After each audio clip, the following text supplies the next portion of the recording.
Hi everyone. Some of you asked how to get started with making a doll or a puppet with a sock. So I thought I'd show you.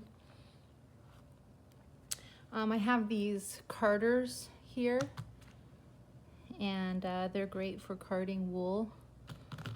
I have this raw wool that I got. I visited a farmer and got some raw wool. I didn't realize how much I was getting when I asked for the wool, and I ended up getting a really large amount. So sometimes I use these carders, but other times I use these brushes that I got. They're dog hair brushes, and I got these because they're quite easy for my children to use. So I'll just show you how I use them. This is the same thing as using the big carders. So you just kind of pull apart your bits of wool and put them there.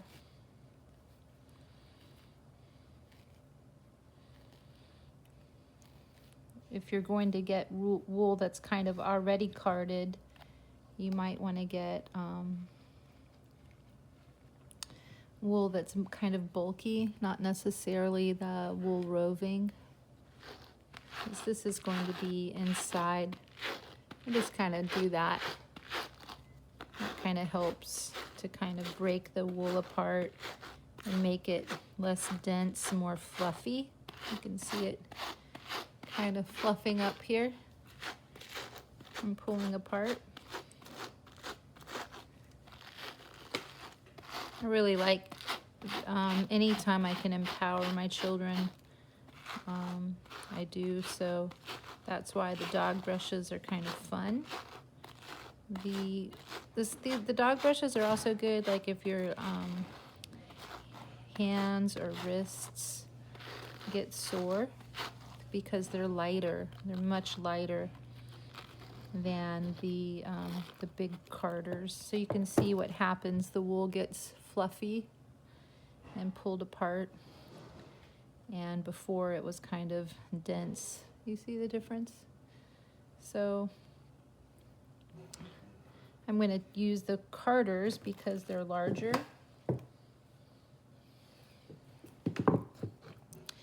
And when you're loading your carder, if you're using that, you just pull apart your wool and take strips of it and lay it down.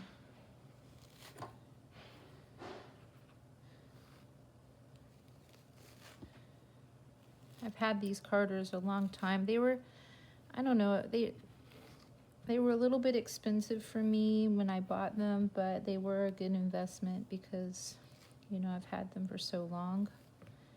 And if you're going to be doing a lot of projects, you know, it's good to have nice tools. With that being said, I've had these dog brushes equally as long, and I use them probably more often than I do the carders. And that's because I'm doing small projects, so I don't really need a lot. So I kind of turn it and we'll pull it down.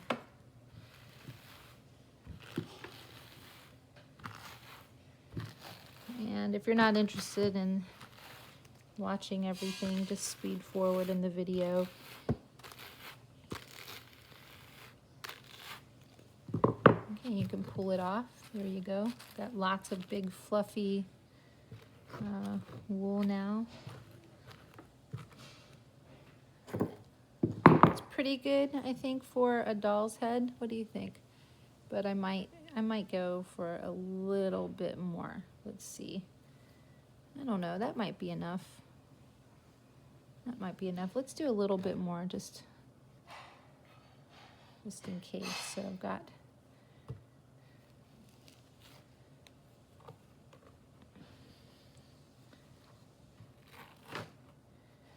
So this was triple washed. When I got the wool, it was full of everything that the sheep had gotten into. It was very, had quite an odor. And it was a really big process to wash this wool. It was a huge commitment to get the wool picked through and cleaned out.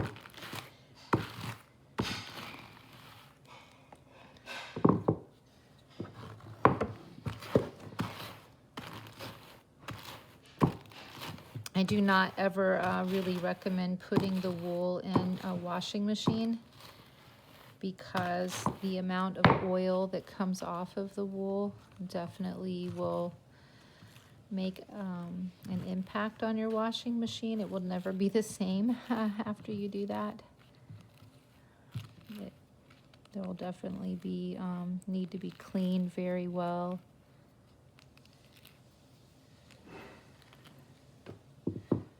So here we go. I've got some wool, and I'm ready to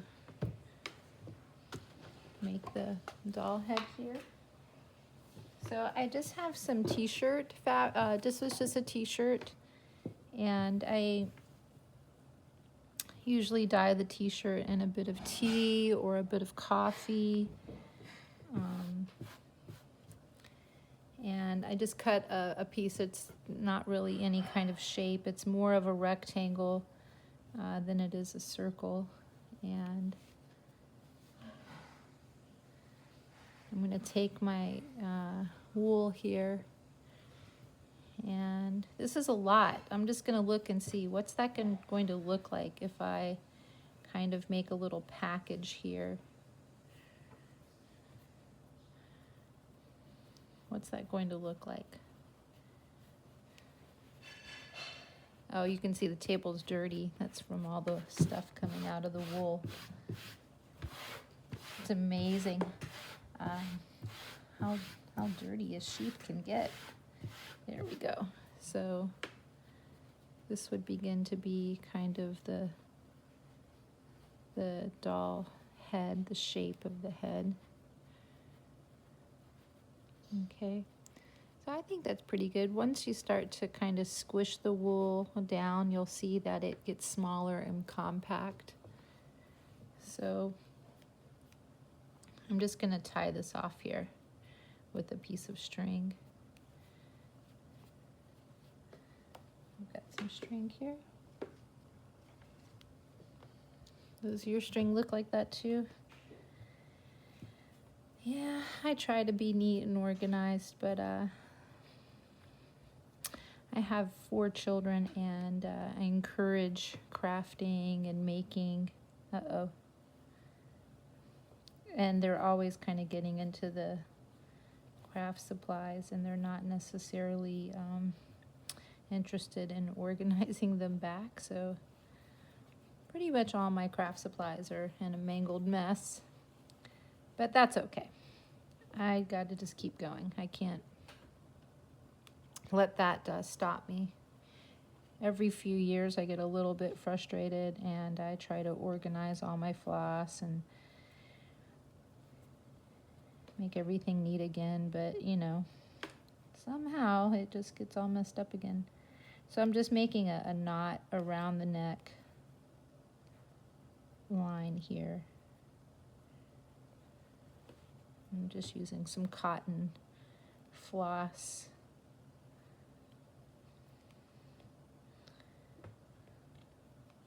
So if you're making a puppet, it didn't get pulled in, that's okay. Just keep going. One of the things that limit me in wanting to show how I make things is I'm very much a trial and error person. I figure things out as I go along. It's kind of how I cooked too. Nothing's ever quite replicated the same in the same way. So even though I kind of have the similar approach, all my puppets somehow come out differently, and I always just kind of make it work. It's a very organic process. So here's the doll head. Doesn't look too impressive yet, but that's okay. It's going to look beautiful when it's done.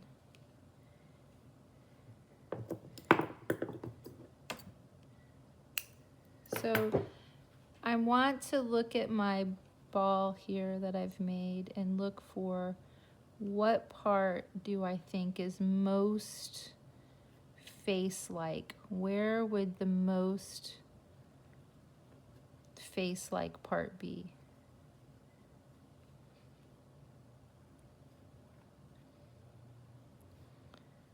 And once I decide like where the face is going to be, I ask it, where's your face? Is this going to be your face right here? Is that it? Is maybe this it? I think this side. I think I'm going to choose this side. And you'll just look at yours, and maybe once I start making a puppet, I kind of talk to it and I ask it, where's your face? Where's your head? You might need to pull your fabric and just begin to see where is the face line going to be. So I think mine's going to be right here. And can you see it?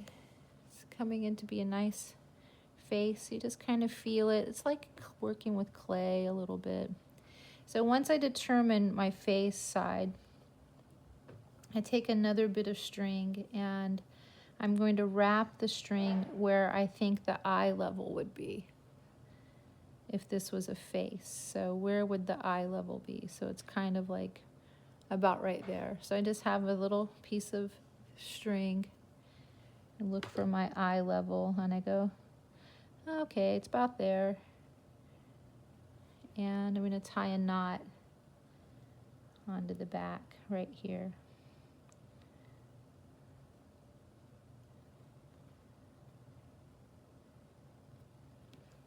Yeah, that's good, huh?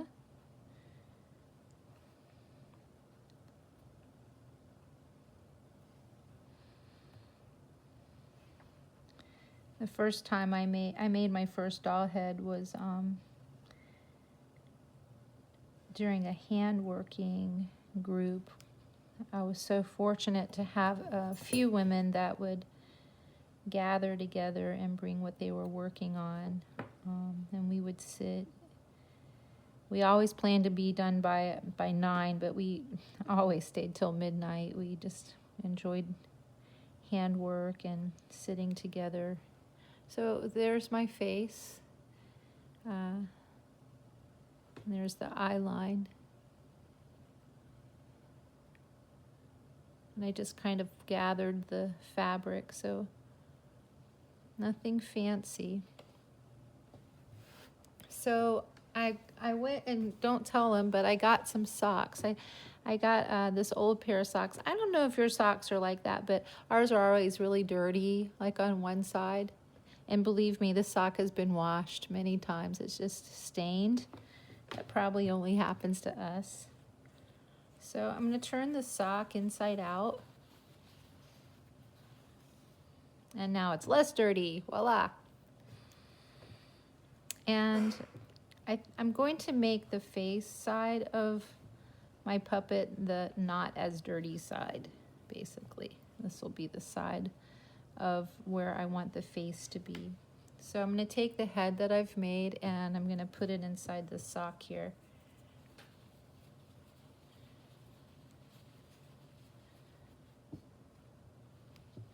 Whoop. And if I fumble around and repeat or mess up, it's okay. It's a part of my creative process, and it might be a part of your creative process too. It's okay to have do-overs. It's okay to mess up. It's okay. Just keep going, because you never know, how maybe it's going to turn out. So here's my sock. Can you see the eye line right there from where I tied the string around the ball of wool? Here's my head. And when I tie my head, I'm going to kind of smooth out the sock fabric and squeeze it together so it's more bunched in the back and more smooth in the front. And this is going to be the hairline, so that part of the sock that has that place for where the toes go, that'll be part of the hairline. It's not going to be seen, so I'm not going to worry about that at all. Okay, so here's my puppet starting to take form. So I'm already decided he's a he, you know, I don't know why, but he's a he. And I'm going to begin to put a little bit more wool inside his body area. And I don't necessarily need to card the wool. So I've got some wool here. See inside my wool bag? So I'm just going to pull out some of this wool that's uncarded. And got all this wool here.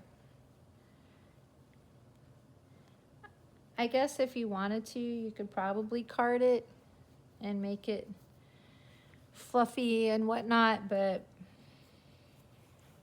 I'm not so concerned. Maybe if I was making this to be like a special gift for someone, maybe I would take a little bit more time, but this is just going to be for me. And I don't mind if he's a little bit lumpy because I'm going to put some clothes on top of him. And it'll be fine.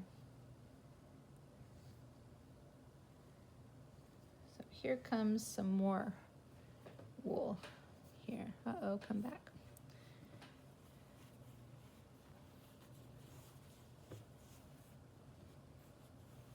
So that's pretty good size. That's pretty good size body here. And this part of the sock, I'm going to make his pants. Okay, these will be his pants that he wears.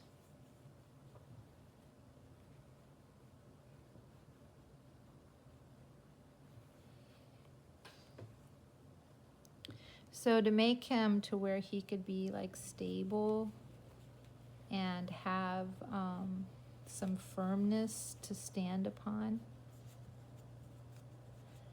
I'm going to put some burlap in there. So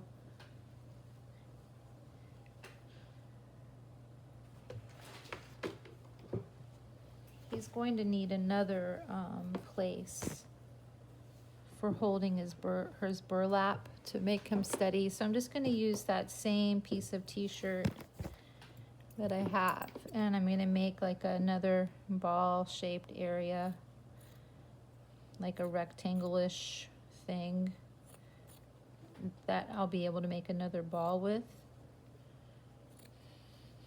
It doesn't have to be too big. It's going to sit right inside that area there at the bottom of the sock.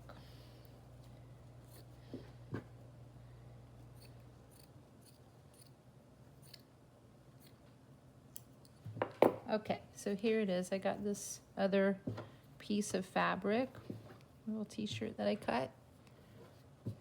Okay.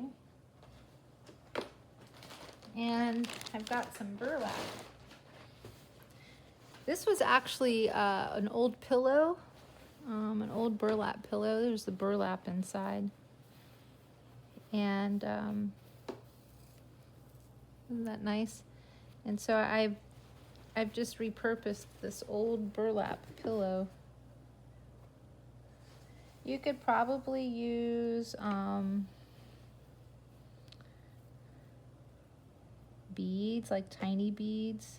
I would be hesitant to use a food item like rice or corn, just because in my experience, our dolls and puppets that we've made with rice and corn have the potential to mold, and so I wouldn't want to have mold sitting around. I have made little puppets before with little rocks to help weight them down so that they can stand. So it's not that much, but it's enough to provide like a kind of a foundation there. Just a foundation to, so you want your puppet to be able to stand without falling over. Sometimes when I'm telling a story, the puppet falls over, and that's okay. That happens. But I try to make them to where they won't fall over. Okay, I know there's an end here somewhere.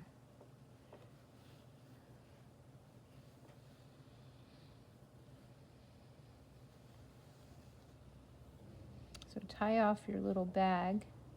Oh, there it is. I found it. Okay. Yeah. Here's a piece.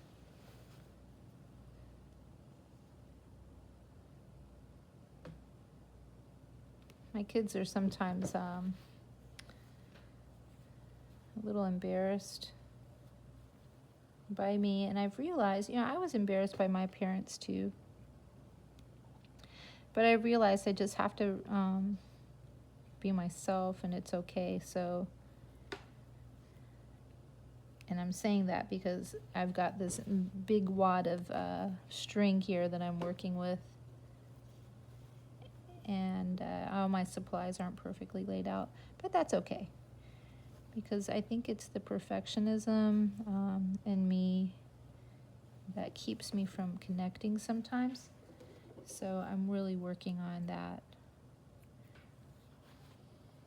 All right, so he's got like a little foundation to stand upon, right? So I'm gonna stick that in there. There's that wool. I'm just gonna take that and just stick it down in there.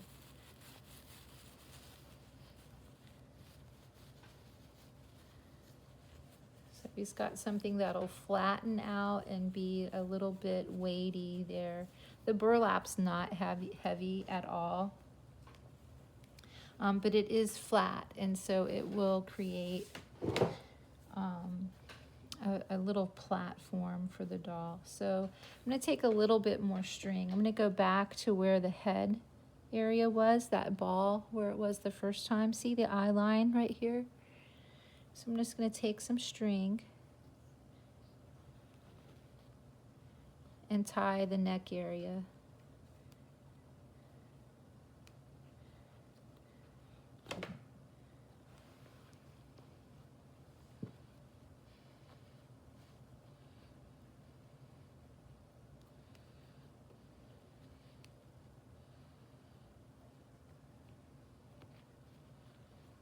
I love how we can take something old and turn it into something new.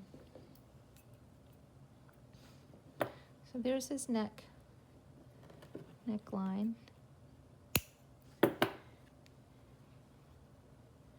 Oh, I love him. He's going to be beautiful. And then here's his the foundation here. So what we could do is tie him off right here with a little string. Sorry, flipping them all around.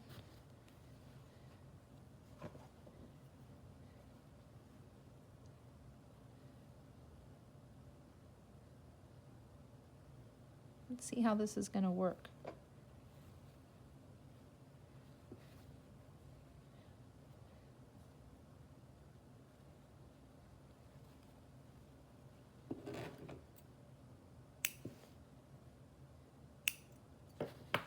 I might have to undo them, but that's okay. So I'm going to pull his pants up. Here come his pants.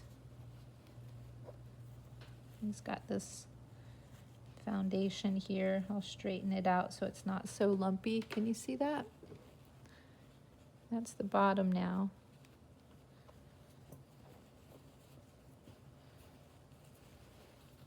Just kind of pull it tight. here's his pants.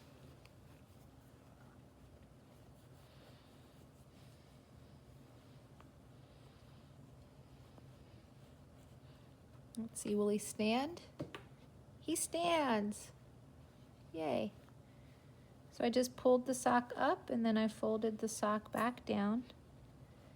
And you can see that he's got some pants right here.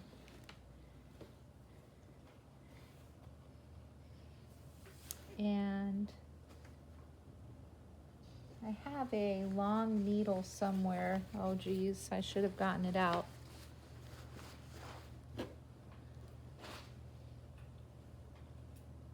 It's a doll sewing needle. And you know, the doll sewing needle, it's packed away. It's definitely in my other bag, and I'm not going to pause the video to go get it because then I would have to cut and splice videos and put them together and it takes so long. So I'm going to show you how to put, I've just put a little seam right here to kind of divide legs so that when I'm using my puppet, he's got, it looks like he has 2 legs instead of one mass at the bottom here. All right, don't laugh. Don't laugh. I'm gonna get some string here. Yeah, I know, it's crazy. It's all right. Don't laugh. If you're a professional doll maker, do not look at this part. Okay, all right, there you go. Good, you got some string. I actually organized all my floss once. I made these little homemade, this was a holiday card, and then I made cardboard pieces. Here's another. Oh my gosh, everything's just a tangle. So I do actually try to organize my floss, but again, I'm thwarted constantly. So, all right, let's see if I can actually thread this needle pretty quickly here. Don't laugh at this part either. My eyes have been getting weaker, I noticed, because of using the computer. My eyes have been weakened, and so now I'm very aware of using things to block the blue light on the computer. All right, so we've got some string, and this is the front of my doll, my sock doll.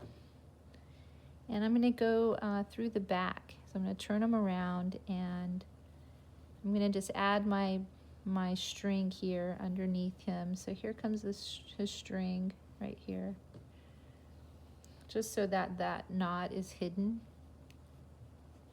And I'm going to figure out, okay, where's my midline? Okay, if his pants were kind of on straight, where's my midline here? Okay, and I'm going to go straight through. If you have a doll needle, they're really long, but this, you can see this is not really a long needle, and it's got a dull point on it. I keep lots of these around for the children to use when they're small. So, but you definitely need a needle that's long enough you can squish it through. Here it comes. Here it comes. And the wool is very forgiving, and the sock is too, so it's not like you're sewing through anything that's really hard. So I'm going to pull it, take it back down.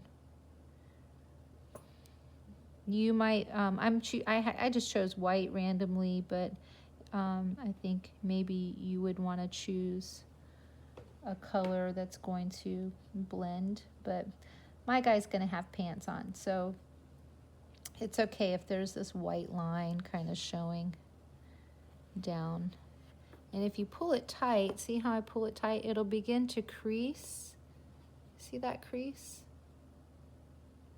And make what it looks like legs.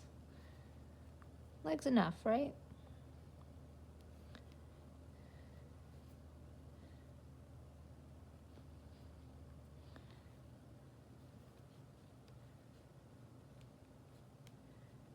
right, I'm going to use the table to push the needle through. So if you're struggling, just use the table, push down, or use a book if you're working on your lap.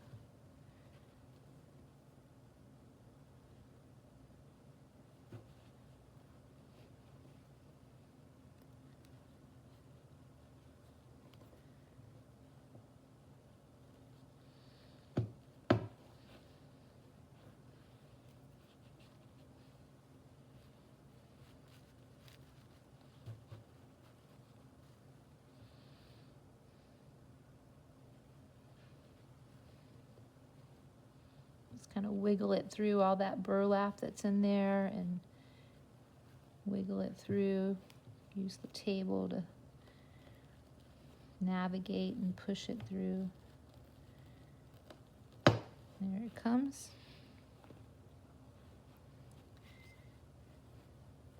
It's a little uneven there. I kind of missed the gap. I could probably take it out if I wanted to, rethread the needle, but that's okay. You get the idea, right?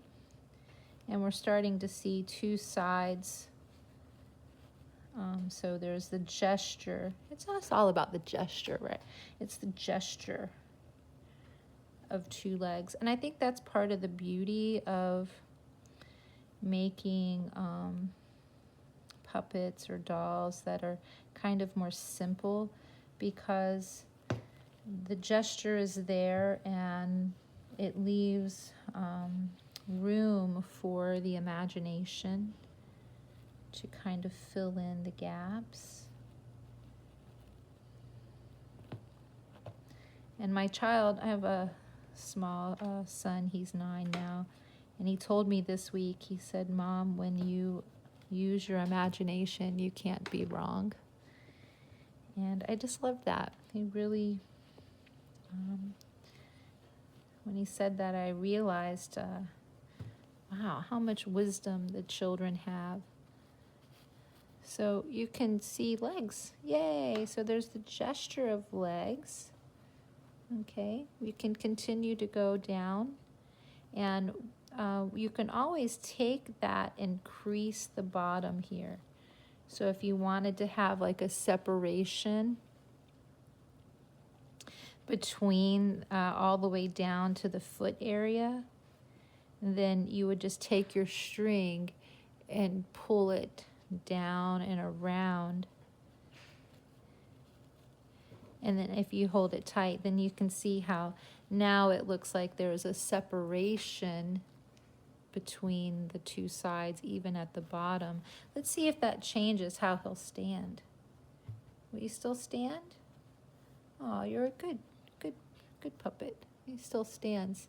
So I'm going to do that. I'm going to just take my string and I'm going to pull it down and around to the back side here. Okay, and I'll go in down here.